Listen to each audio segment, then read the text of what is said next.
Elvis Presley was the king of rock and roll, and to the four young Liverpudlians who would form the Beatles, he was their idol. But the feeling would not turn out to be mutual. In fact, the man who inspired the Beatles would end up resenting and even hating them. Why? Well, as it turns out, there's some weird history there. So, today we're breaking down why Elvis hated the Beatles. But before we get started, be sure to subscribe to the Weird History channel. After that, please leave a comment and let us know what other rock and roll beefs you'd like to hear about. All right, now it's 1 for the money, 2 for the show, 3 to get ready, and here we go. Elvis Aaron Presley was born in Tupelo, Mississippi in 1935.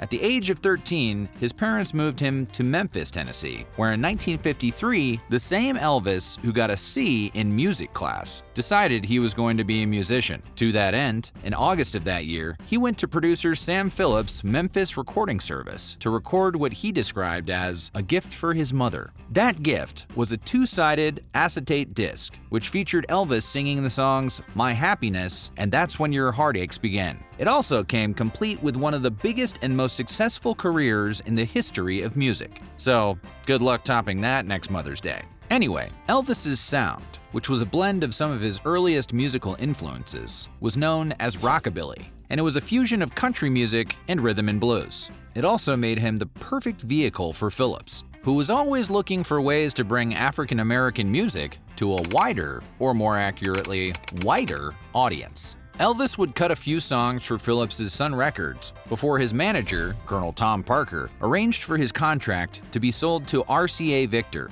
In January of 1956, that label would release his single Heartbreak Hotel, which would become his first #1. Within a year, he would sell over 10 million records. As that happened, Elvis's public persona proved divisive. Some saw his sexually provocative style as a threat to the moral well-being of the youth of America. Others saw him as the inspiring harbinger of an integrated youth culture.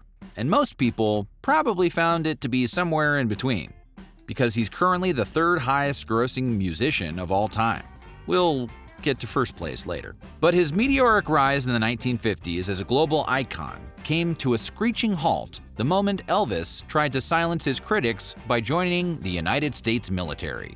After returning from the service, he all but gave up live performances to crank out a steady stream of Hollywood films and their accompanying soundtracks. This shift frustrated many fans, leading to comments like, "Elvis died the day they put him in the army." Who said that? Oh right, it was John Lennon. Now, if you're someone who's good at keeping track of dates, first of all, congratulations. But secondly, if you run the numbers, Elvis's decline lines up quite neatly with the meteoric rise of a little band called the Beatles. The group featured John Lennon on rhythm guitar, Paul McCartney on bass, George Harrison on lead guitar, and Ringo Starr on the drums. And yes, as measured by record sales, they are the #1 recording artists of all time. Their first single, Love Me Do, hit #1 in the US in 1964, just as Elvis's relevance was fading. It also kicked off a lazily named phenomenon known as Beatlemania, and for pretty much the rest of the decade, the Beatles dominated the charts, even holding 5 of the Billboard Top 10 singles at once. When they were booked on The Ed Sullivan Show, their appearance drew 50,000 ticket requests, dwarfing the 7,000 that requested tickets for Presley's debut on the same program. Perhaps even more impressive is that an unprecedented 73 million people tuned in to see the Fab Four that night. But the sheer scale of their fame shouldn't have been the cause of any bad blood. In fact, early on, the Beatles were quick to credit Elvis as one of their key inspirations. And over the years, they covered more than 30 Elvis songs in live performances. Moreover, the same John Lennon who delivered that spicy Army-era diss also said, "There would be no Beatles without Elvis." And Paul McCartney called Elvis the Messiah, which is pretty good as far as nicknames go. Maybe that's why, for years, the Beatles wanted to meet Elvis. They tried a number of times, but they only ever got to meet Colonel Tom Parker, who would give them some Elvis souvenirs. You'd think that would bother them, but according to McCartney, we didn't feel brushed off. We felt we deserved to be brushed off. After all, he was Elvis, and who were we to dare to want to meet him? Nonetheless, a meeting would happen. So let's set the stage. The Beatles were hot off of performing for 73 million people on TV, as well as attracting a mind-boggling 55,000 fans to Shea Stadium during their tour. Elvis, meanwhile, was hot off of appearing in 12 films in 5 years, which is pretty impressive, even by Nick Cage standards. All that was left was for these legends to meet each other for the greatest jam session of all time. On August 27, 1965, the Fab Four, who were staying in a Beverly Hills mansion they rented from actress Zsa Zsa Gabor, received an invitation to come meet Elvis at his place in Bel Air. But there would be rules. Specifically, no press, no pictures, and no recordings. Each side also brought along some of their closest friends, including Colonel Tom Parker, Priscilla Beaulieu, Jerry Schilling, Marty Lacker, and Larry Geller. The Beatles, for their part, were kind enough to invite manager Brian Epstein, press officer Tony Barrow, and even Ringo. No, just kidding, we love you, Ringo. Anyhow, when the time for the meeting came, the Beatles side was, quote, nervous as hell. So it was probably quite a moment for them when Elvis personally answered the door.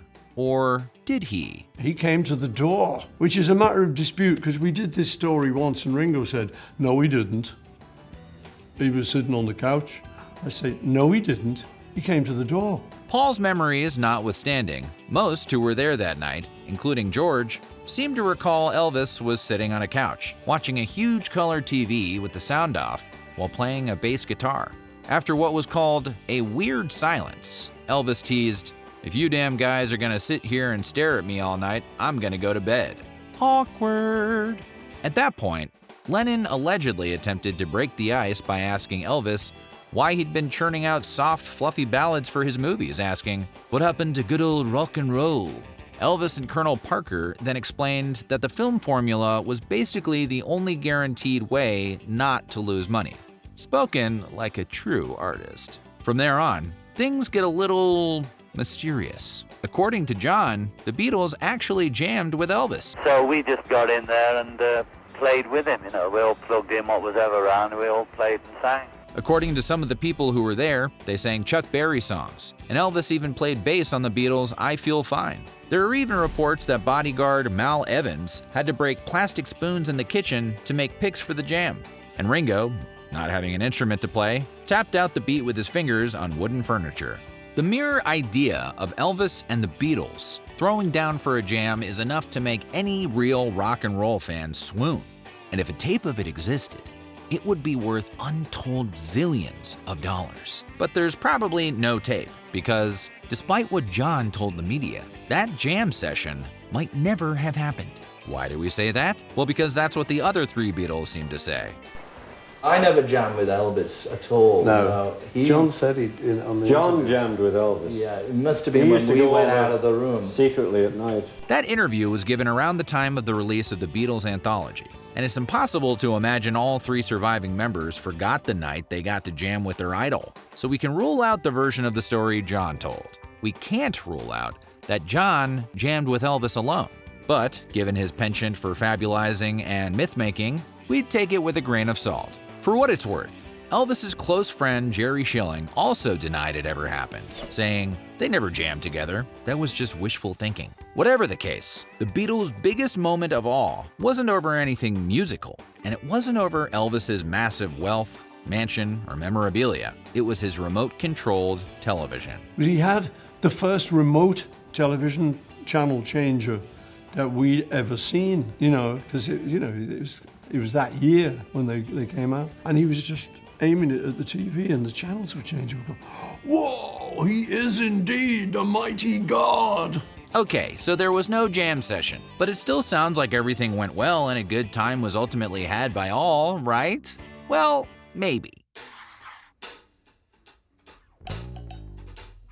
Based on existing accounts, we can guess that the one and only meeting between Elvis and the Beatles went, shall we say, well enough. But one thing we know for sure is that after the meeting, Elvis still hated the Beatles. Well, hate's a strong word. He just tried to get them banished from America using his FBI connections. Yes, it was around this point that Elvis began presenting a different side of himself, the ultra-patriotic icon. Through a series of Americana-heavy films and performances like American Trilogy, he leaned hard into themes of American pride. He also became noticeably more conservative, aligning himself with the silent majority and the political establishment. In 1970, he even hand-delivered a letter to the Nixon White House, requesting a meeting so he could offer his help combating drug culture and restoring respect for the flag.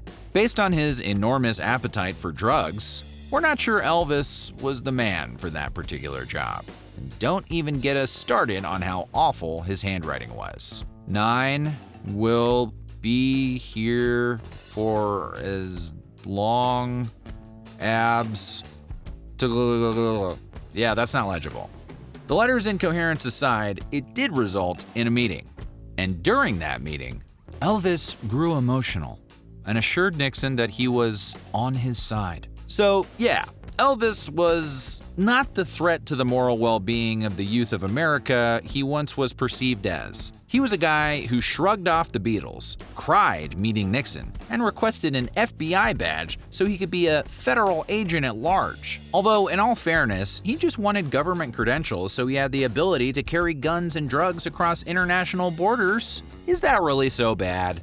Anyway, according to official White House notes, Elvis told Nixon he believed the Beatles were a real force for anti-American spirit, accusing them of earning their money in the US only to return home and promote drug use and political protest. Frankly, we're not sure the Beatles would have disputed any part of that, but the point is, Elvis's private complaints about the Beatles ran much deeper than simple dislike. His FBI file echoed similar sentiments, recording statements in which he claimed the band had laid the groundwork for many of the problems we are having with young people through their unkempt appearance and suggestive music.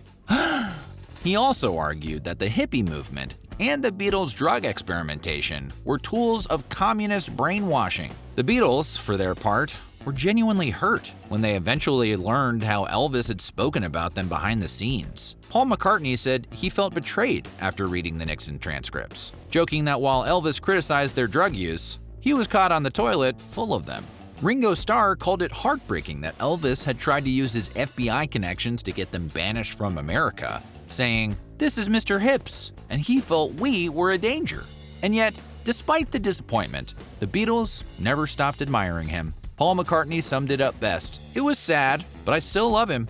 He was very influential on me." Elvis's inner circle still insists the relationship wasn't as icy as history makes it seem, even though the public and private narratives never quite lined up. On the surface, Elvis's camp projected friendliness. Colonel Tom Parker even sent a telegram when the Beatles first arrived in America. But behind closed doors, several friends and colleagues recall that Elvis felt deeply threatened by Beatlemania, so much so that they knew better than to mention the Beatles around him. One account even claimed he initially refused to meet them, saying, "Hell, I don't want to meet those sons of." Nonetheless, the aforementioned Jerry Schilling has always insisted Elvis genuinely liked the Beatles, and that their 1965 night together really was great, pointing to Elvis's recordings of many of their songs as proof of at least professional admiration. Maybe that will quiet those suspicious minds. So why do you think the King hated the Fab Four? Let us know in the comments below, and while you're at it, check out some of these other videos from Weird History.